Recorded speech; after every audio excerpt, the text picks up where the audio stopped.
have experimented with so many things. We keep experimenting. I've been in Mother Dairy itself for 15 years now.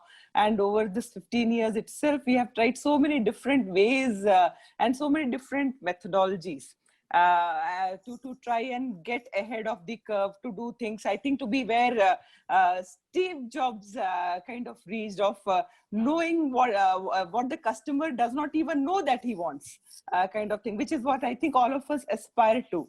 But the problem is, I mean, if you look at it, we have experimented, we have heard about design thinking, lean manufacturing, blue ocean strategies.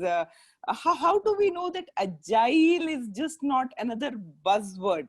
How do we know that an attempt to, or even an implementation of agile kind of methodologies or ways actually do yield results? Since Debashish has done quite a bit of work around that, maybe do you believe it works? Do you believe it yields results, or is it just another buzzword?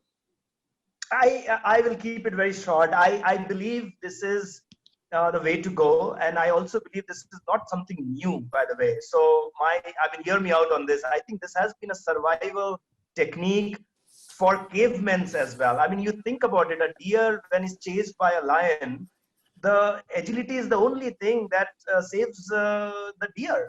Just quickly being able to turn around while the lion, with all the inertia and force that continues to move on the straight path, and there you go, right?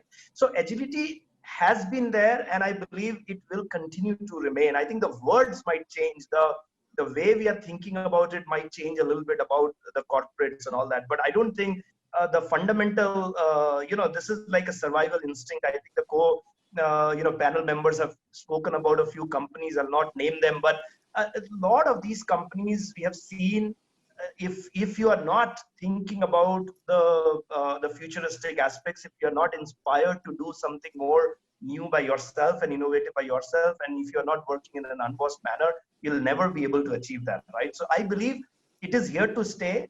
The buzzword might be a bit new and a bit more trending right now in this hashtag world because of the COVID pandemic, and therefore everybody's thinking on these lines. But all the examples that we heard from the organizations, I think everybody was doing this in some way, form or other. So I do believe that is here to stay with this kind of thing.